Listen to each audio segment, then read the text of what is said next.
কাকা গরুর দাম কত? আসসালামু আলাইকুম স্যার। এই গরুর দাম চাইতেছি 3.5 লাখ টাকা। কি 3.5 লাখ টাকা? চাচা, এই গরু 3 লাখ টাকার একদমই বেশি হবে না। 3 লাখ টাকা আমাদেরকে দিয়ে দেন। 4 লাখ টাকা। এই গরু আমার। কি আজব কথাবার্তা! এখানে তো আমরা গরু নিয়ে দামাদামি করছিলাম, এর মাঝখানে এসে আপনি এভাবে ভেড়ু কেন দিচ্ছেন? টাকার গরম দেখাচ্ছেন। 4 লাখ টাকা ঠিক আছে, আপনার যদি টাকার গরম থাকে তাহলে টাকার গরম আমাদের। আমি এই গরুর জন্য পুরো 5 লক্ষ টাকা দিই। এই, তুমি চুপ করে আছো কেন? তোমাকে বললাম না এই গরুটা আমি নিব, তুমি দাম বাড়াও। তুমি চুপ থাকো না। তুমি যেহেতু একবার গরুর দিকে চোখ দিছো না, এই গরু আমাদের বাসায় যাবে। তুমি একদম চুপ থাকো। টাকার গরম দেখাইতেছে আমার সামনে, মানে মানুষ চেনে না তো। এই গরু কাকা 6 লাখ টাকা দেবো আমি, দেন। ও ম্যাডাম, ও স্যার, আপনারা কি শুরু করছেন? আপনারা এই যে দুই পার্টিতে আমার লগে কি মজা নিতেছেন? আমারে নিয়ে কি আর কি ফাইজলামি করতেছেন? এই যে 3.5 লাখ টাকা দাম চাইছি, আপনারা এই দাম উঠাইতে উঠাইতে কি করতেছেন এগুলো? আমার একটু কইলা কোন তো। কাকা আপনি একটু চুপ করুন তো। 6 লক্ষ টাকা বলছেন না? দুইজনে মিলে বেশ টাকার গরম দেখাচ্ছেন। ঠিক আছে কাকা, 10 লক্ষ টাকা দিব। কি দেখতেছো তুমি? দাঁড়ায় দাঁড়ায় 10 লাখ টাকা বলছে, তুমি আরো দাম বাড়াও। নদী তুমি একটু থামো। আমার সামনে টাকার গরম দেখাইতেছে না? তুমি ভালো করেই জানো মানুষের শখের জিনিস কায়রা নিতে আমার কতটা ভালো লাগে। আর তার ভেতরে এখানে তো আমার মান সম্মান নিয়ে প্রশ্ন উঠছে। দাঁড়াও, গরু কেমনে কিনা আমি দেখতেছি। কাকা, আপনার গরু আমি 15 লক্ষ টাকা দেবো। গরুর দড়ি খোলেন, গরু দিয়ে দেন। 15 লাখ? স্যার, আপনি 15 লাখ কইতেছেন? আসলে কি আপনারা গরু আমার নিবেন নাকি আমার সময় নষ্ট করতেছেন আপনারা? আলিফ, এবার কিন্তু আমার মেজাজটা অনেক খারাপ হয়ে গেছে। তুমি খুব ভালো করে জানো যে জিনিস আমি একবার চোখ দেই সেই জিনিস আমার লাগবে। এই গরু কি বলছে 15 লাখ টাকা?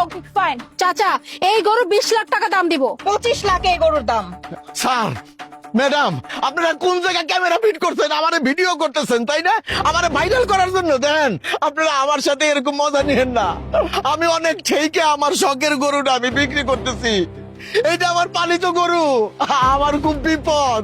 আমার এই গরুটা বেচতে হইব। আপনাকে হাত জোর করে গরুটা আমারে বেচতে দেন। আপনারা চলে যান, চলে যান। আপনার বুঝতে হবে না, আপনার গরু 25 লক্ষ টাকায় আমি কিনে নিয়েছি, এটাই সত্য কথা। কি তুমি দাঁড়ায় দাঁড়ায় কি দেখতেছো? মানে এই গরু 25 লক্ষ টাকা দাম কইছে। এখানে যদি আমি এই গরু নিতে যাই কমপক্ষে আমার 27 লাখ টাকা কইতে হইব। 27 লাখ টাকা দিয়ে কি এই গরুটা লওয়া ঠিক হইব? লসই তো, কিনতে হবে না এখান থেকে গরু। চলো। হ্যাঁ তাই করি, চলো। 25 লক্ষ টাকা বলে ফেলছে। এখান থেকে যদি বাড়াইতে যাই তাহলে একটা টাকা আর ব্যাংকে থাকবে না। আমরা এখান থেকে কেটে পড়ি। হ্যাঁ চলো। আচ্ছা আচ্ছা ঠিক আছে, নেন নেন, আপনি নিয়ে যান, চলো। ও ম্যাডাম, সবাই তো চলে গেল। আপনি কি সত্যি সত্যি আমার গরুটা নিবেন নাকি আপনিও মজা নিতেছেন?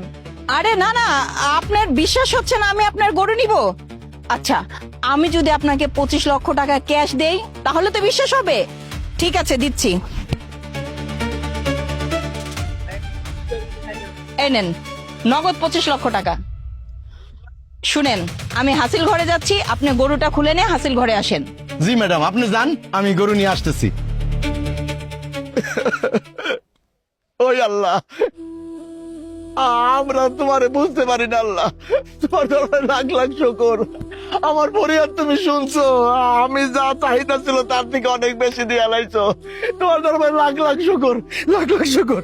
ওই গরু খোল, হাসিল করে চল, গরু নিয়ে চল। আয়, চল। বুঝলাম না মা, 25 লক্ষ টাকা দিয়ে একটা গরু কেনার কি দরকার ছিল? এর থেকে বেটার আমরা আরো 2-4টা কিনতে পারতাম, সেটা দিয়ে আমরা প্রয়োজনে গ্রামের মানুষদেরকে খাওয়া দিতাম। শুধু শুধু তুমি একটা গরু 25 লক্ষ টাকা দিয়ে কিনলে, কেন কিনলে সেটাও জানি না। সেটাই তো মা, এটা কোনো কথা? হ্যাঁ, এত ছোট একটা গরু আপনি 25 লাখ টাকা দিয়ে কিনেন। আচ্ছা, টাকা আমাদের হয়েছে তাই বলে কি আমরা এভাবে জলের মতো খরচ করব? আর বুঝলাম না মা, আপনি মুরব্বি হয়ে এত বড় একটা বোকামি কাজ কিভাবে করলেন? টাকা আমি নষ্ট করি নাই, কি করেছি শুনবি? হ্যালো, এই শোনো, তুমি আরেকটু কষ্ট করো, কোনো চিন্তা করো না। আমাকে লালমোহন রে বিক্রি করে আমি টাকা নিয়ে চলে আসুন তাড়াতাড়ি। তোমার সব চিকিৎসা আমি করামো, তোমারে বড় অপারেশন করামো। তুমি চিন্তা করো না। আমাকে এত শখের গরুটা আমি একমাত্র তোমার জন্যই কিন্তু বিক্রি করে দিতেছি। তুমি একটু কষ্ট করো, একটু অপেক্ষা করো। গরুটা বিক্রি হয়ে গেলেই আমি চলে আসতেছি। একটু সহ্য করো, একটু সহ্য করো। এই গরুটা বিক্রি না করলে আমি এত টাকা কই পাবো কও? আচ্ছা তাহলে আমি ফোন রাখলাম, হ্যাঁ? তুমি কোনো চিন্তা করো না। লালমোহন রে, তুই আমার অনেক শখের গরু, তোরে বিক্রি করতে আমার কলজা ভাইটা যাইতেছে রে, কিন্তু কোনো উপায় নাই। আমার বউরে চিকিৎসা করাইতে হইব, বড় অপারেশন করাইতে হইব, তোরে বেইচা ওই টাকা দিয়ে আমি ওরে চিকিৎসা করাবো। বুঝলি তো কেন আমি এই কাজটা করেছি? কিন্তু মা, তুমি তো তাকে ডিরেক্ট সাহায্য করলেও পারতা, এত নাটক করার কি দরকার ছিল? শোন বাবা, সব মানুষ একরকম হয় না। আমি যদি সরাসরি তাকে টাকাটা দিতে যাইতাম, সে তো টাকাটা নাও নিতে পারতো। আর শোন, সে বিপদে পড়েছে। বিপদে না পড়লে কি কেউ কারো শখের জিনিস বিক্রি করে? তার বউটা অনেক অসুস্থ, আর আমি এই নাটকটা সাজিয়েছি এই কারণে যাতে তার উপকারটাও হয়, তার গরুটাও বিক্রি হয়ে যায়। সে যেন বুঝতেই না পারে যে আমরা তাকে উপকার করেছি। আর কুরবানি মানেই তো ত্যাগ করা। শুধু গরু জবাই করলেই কি সবকিছু হয়ে গেল? শোনো, মানুষের উপকার করাটাই সবচেয়ে থেকে বড় জিনিস। আর শোনো বাবা, আমি চাই তোমরাও মানুষকে উপকার করো। একটা কথা শোনোনি, ডান হাতে যদি কাউকে উপকার করো, বাম হাত যেন সেটা না জানতে পারে। আর আমিও চাই তোমরা আমার সন্তান, আমার আদর্শটা তোমরা ধরে রাখো। জি মা, তোমার আদর্শ সবসময় ধরে রাখার চেষ্টা করবো। এই জন্যই বলে মা বাবা নাকি মা বাবাই হয়। অনেক বড় একটা শিক্ষা দিচ্ছ আজকে, চেষ্টা করব। হ্যাঁ মা, আমিও চেষ্টা করব আপনার এই শিক্ষা সারা জীবন মাথায় রাখার।